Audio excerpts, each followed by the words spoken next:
ओम नमः शिवाय। दोस्तों, हर हर महादेव।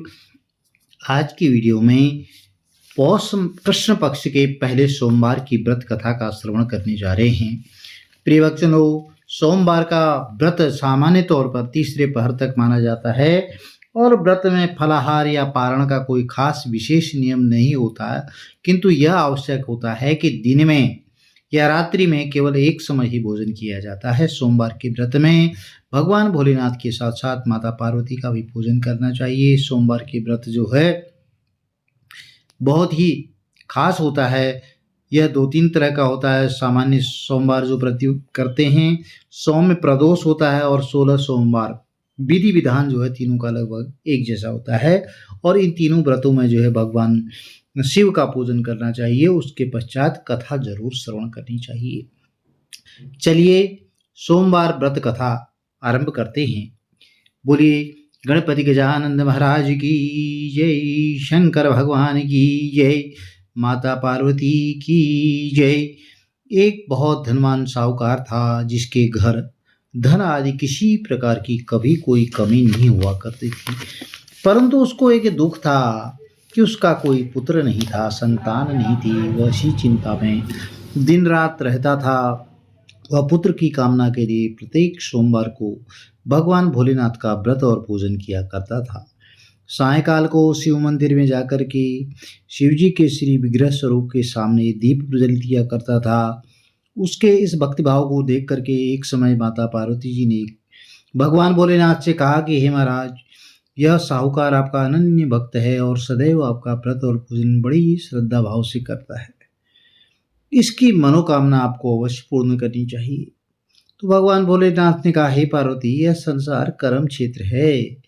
जैसे किसान खेत में जिस तरह का बीज बोता है उसी तरह का फल काटता है, ठीक उसी प्रकार इस संसार में जैसा कर्म करते हैं वैसा ही फल भोगते हैं।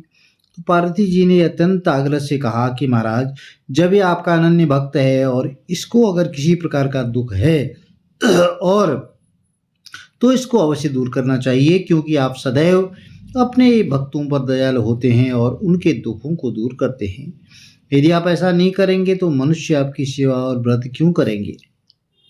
तो माता पार्वती का ऐसा आग्रह देख करके भगवान भोलेनाथ कहने लगे कि हे पार्वती, इसके कोई पुत्र नहीं है, इसी चिंता में यह दुखी रहता है और इसके भाग्य में पुत्र न होने पर भी मैं इसको पुत्र की प्राप्ति का वर देता हूँ, परंतु यह पुत्र केवल 12 वर्ष तक ही जीवित रहेगा।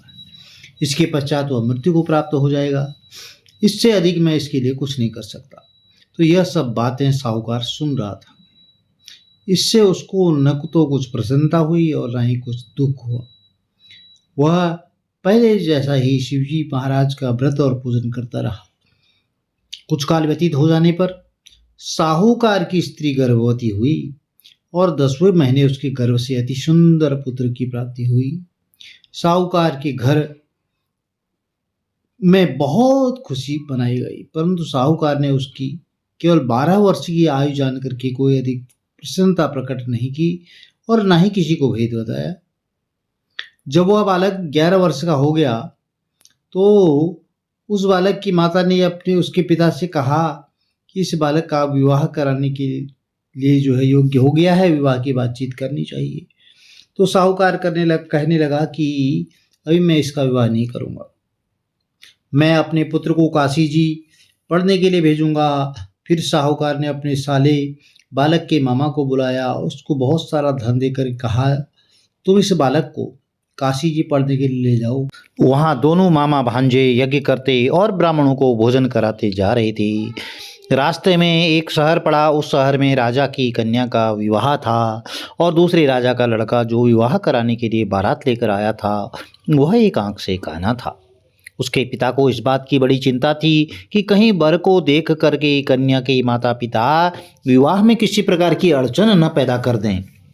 इस प्रकार जो है उसने जब अति सुंदर सेठ के लड़के को देखा तो मन में विचार किया कि क्यों ना दरवाजे के समय इस लड़के से वर का काम चला लिया जाए।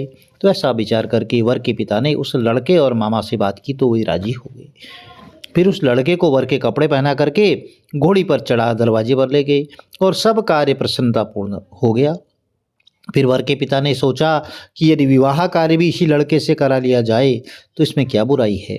और ऐसा विचार करके उसने लड़के और उसके मामा से कहा, यदि आप फेरों का और कन्यादान के काम का भी जो है करा दें तो आपकी बहुत बड़ी कृपा होगी, मैं इसके बदले में आपको बहुत सारा धन दूंगा। तो उन्होंने उसको स्वीकार कर लिया और विवाह कार्य भी अच्छी तरह से संपन्न हो गया। परंतु जिस समय लड़का जाने लगा तो उसने राजकुमारी की चुंदड़ी के पल्ले पर लिख दिया कि तेरा विवाह तो मेरे साथ हुआ है, परंतु जिस राजकुमार के साथ तुमको भेजेंगे वह एक आंख से काना है और मैं काशी जी पढ़ने जा रहा हूँ। जब लड़के के जाने के पश्चात उस राजकुमारी ने जब अपनी चुनरी पर ऐसा लिखा हुआ पाया तो उसने राजकुमार के साथ जाने से मना कर दिया और कहा कि यह मेरा पति नहीं है, मेरा विवाह इसके साथ नहीं हुआ है और जिसके साथ मेरा विवाह हुआ है वह तो काशी जी पढ़ने गया है। तो राजकुमारी के माता पिता ने अपनी कन्या को विदा नहीं किया और बारात वापस चली गई। अब उधर सेठ का लड़का और उसका मामा काशी जी पहुंच गए। वहां जाकर उन्होंने यज्ञ करना आरंभ कर दिया और लड़के ने पढ़ना शुरू कर दिया। जब लड़के की आयु 12 साल की हो गई तो उस दिन भी उन्होंने यज्ञ रचा था और लड़के ने अपने मामा से कहा कि मामा जी आज मेरी तबीयत कुछ ठीक नहीं है। तो मामा ने कहा ठीक है तुम अंदर जाकर के सो जाओ। तो लड़का अंदर जाकर सो गया और थोड़ी ही देर में उसके प्राण निकल गए। जब उसके मामा ने आकर देखा तो वह मुर्दा पड़ा है तो उसको बहुत बड़ा दुख हुआ और उसने सोचा कि अगर मैं कभी रोना धोना शुरू कर दूं तो यज्ञ का कार्य अधूरा रह जाएगा। इसलिए उसने जल्दी से यज्ञ का कार्य समाप्त करके जैसे तैसे ब्राह्मणों के जाने के बाद अपना रोना धोना शुरू कर दिया। संयोगवश उसी समय शिव पार्वती जी उधर से गुजर रहे थे। जब उन्होंने जोर जोर से रोने की आवाज़ सुनी तो पार्वती जी कहने लगी कि महाराज कोई दुखिया रो रहा है, इसके कष्ट को दूर कीजिए। जब शिव पार्वती ने पास जाकर देखा तो वहाँ एक लड़का मुर्दा पड़ा हुआ था। तो पार्वती जी कहने लगी महाराज यह तो उसी सेठ का लड़का है जो आपके वरदान से हुआ था। तो शिव जी कहने लगे हे पार्वती इसकी आयु इतनी ही थी सो यह भोग चुका है। तब माता पार्वती ने कहा कि हे महाराज इस बालक को और आयु दो, नहीं तो इसके माता पिता तड़प तड़प कर मर जाएंगे। तो पार्वती जी के बार बार आग्रह करने पर शिव जी ने उसको जीवन वरदान दिया और शिव जी महाराज की कृपा से लड़का जीवित हो गया। शिव पार्वती दोनों कैलाश चले गए। तब वह लड़का और मामा उसी प्रकार यज्ञ करते ही ब्राह्मणों को भोजन कराते ही अपने घर की ओर चल पड़े। रास्ते में उसी शहर में आए जहाँ उसका विवाह हुआ था। वहाँ पर आकर उन्होंने यज्ञ आरंभ कर दिया तो उस लड़के के ससुर ने उसको पहचान लिया और अपने महल में ले जाकर के उसकी बहुत बड़ी खातिरदारी की और साथ ही बहुत सी दास दासियों सहित आदर पूर्वक लड़की और जमाई को विदा किया। जब वो अपने शहर के निकट आए तो मामा ने कहा मैं तुम्हारे घर जाकर पहले खबर करके आता हूँ। जब उस लड़के का मामा घर पहुंचा तो लड़के के माता पिता घर की छत पर बैठे थे और यह प्रण कर रखा था कि यदि हमारा पुत्र सकुशल लौट आया तो हम राजी खुशी नीचे आ जाएंगे, नहीं तो हम छत से गिर करके अपने प्राण खो देंगे। इतने में उस लड़के के मामा ने आकर यह समाचार दिया कि आपका पुत्र आ गया है, तो उनको विश्वास नहीं हुआ। तब उसके मामा ने शपथ पूर्वक कहा कि आपका पुत्र अपनी स्त्री के साथ बहुत सारा धन लेकर के आया है। तो सेठ ने आनंद के साथ उसका स्वागत किया और बड़ी प्रसन्नता के साथ रहने लगे। इसी प्रकार से जो कोई भी सोमवार के व्रत को धारण करता है अथवा इस कथा को पढ़ता है सुनता है उसकी समस्त मनोकामनाएं भगवान भोलेनाथ अवश्य ही पूर्ण करते हैं। माता पार्वती की विशेष कृपा बनी रहती है। तो प्रिय भक्तजनों यदि कथा अच्छी लगी तो चैनल को लाइक कीजिए, शेयर कीजिए, सब्सक्राइब कीजिए, साथ में बेल आइकन अवश्य प्रेस कर दीजिए जिससे कि आने वाली वीडियोज़ की नोटिफिकेशंस आपको ठीक समय पर मिल सकें।